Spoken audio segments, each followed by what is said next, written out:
Merci d'être là avec nous, merci de jouer, soyez les bienvenus. C'est le QE, l'émission qui augmente votre quotient économique, notre mission sur Boursorama, en partenariat avec Lyxor. Bonjour Jérémy.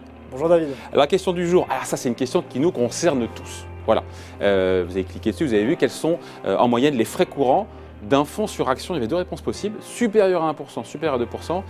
Et bien voilà, c'est du 2%. Et là on se dit, mais Jérémy, mais c'est énorme 2%. C'est-à-dire tous les ans, quand je commence l'année, je suis déjà à moins 2.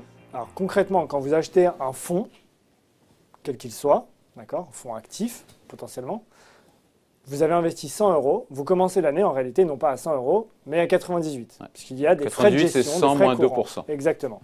Donc effectivement, pour faire une performance positive, il faut que le gérant fasse au moins 2% de performance. Ouais.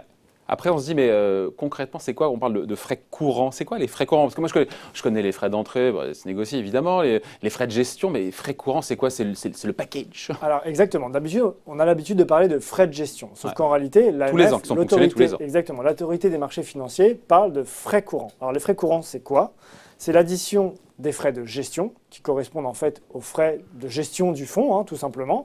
Oh, il y a écrit plein de trucs là sur celui-là. Les frais courants, c'est quoi? C'est facile. Frais de gestion, ouais. Frais de gestion, ouais. Frais de distribution. Quand je suis un distributeur, je commercialise le fonds, donc je perçois une rémunération. Ouais. Et les frais de mouvement. Quand le gérant achète ou vend une action, il y a des frais. Donc, et plus il fait des achats-ventes, plus exactement. les frais courants augmentent. Donc, en même temps, c'est son boulot. C'est son boulot de faire des arbitrages pour modifier les pondérations de son panier d'actions. Mais l'enjeu, c'est qu'il n'en fasse pas pour rien, pour faire augmenter l'addition à la fin. Donc, on le voit ici. Donc, déjà, les frais courants n'incluent pas les potentielles commissions de surperformance qui peuvent être prises par un gérant. Uniquement s'il y a surperformance. Uniquement s'il y a surperformance. Et quand on regarde justement l'écart entre la moyenne des frais de gestion, donc on est sur un fonds action, l'écart entre le niveau le plus faible, c'est autour de 1%. Le niveau le plus élevé, c'est 2,25. Une moyenne de 1,62. Ça, ce sont les frais de gestion. Et si on regarde les frais courants... Mais il faut regarder les frais courants, Jérémy. Moi, ce que je veux, c'est qu'on regarde tous les frais. Il faut regarder les frais courants. On est sur une moyenne de 2,06% pour des fonds actions. Donc, on est clairement, en moyenne, supérieur à 2% sur des fonds. Et là, on se dit que l'addition est salée. Et en même temps... Si le gérant actif, il est capable d'avoir du nez, d'avoir de la conviction, d'être contrariant et de sortir dans l'année du plus 10, du plus 15%, moi, ça ne me dérange pas de payer du 2% par an. Tout à fait. Alors, c'est pour ça que ce n'est pas parce qu'on a beaucoup de frais courants qu'il ne faut pas investir. Honnêtement, si le gérant miser sur le bon chameau. Exactement. Si le gérant arrive à faire de la surperformance tous les ans de manière régulière, autant en profiter. Ouais. La question, c'est de savoir, est-ce que le gérant va réussir à réitérer ses bonnes performances tous les ans?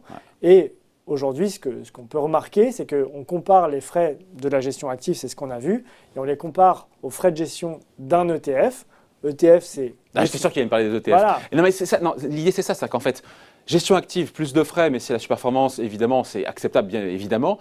Sinon, si on veut part de surprise et avoir un fonds qui réplique, qui se comporte exactement comme l'indice, le CAC 40, le S&P ou d'autres, les ETF permettent de réduire les frais, de réduire les la frais facture. De manière assez importante, effectivement. Donc, on est autour de 0,35 sur un ETF action. Les frais sont moins importants. Ça fait 6 fois moins quand même. Effectivement, c'est beaucoup. Compté, C'est par an, c'est ce qu'on écrit sur l'image. Un ETF commence à une classe d'actifs équivalente, donc les actions françaises par exemple. Un ETF action française démarre l'année en moyenne avec 1,71 de frais de moins qu'un fonds actif et donc de potentiel perf en plus. Donc, c'est un vrai avantage. Maintenant, les gérants actifs peuvent faire mieux que leur indice. Quand ils le font. Quand ils le font. Les statistiques démontrent qu'ils ont du mal à le faire sur longue période. Donc, c'est dur d'enchaîner les années pour un gérant en étant toujours donc il faut bien suivre, être capable de bien suivre ses fonds actifs ou alors privilégier un ETF quand on ne veut pas de bonnes ou de mauvaises surprises. Ouais. Et ça fait un écart de 1,7% par an de frais.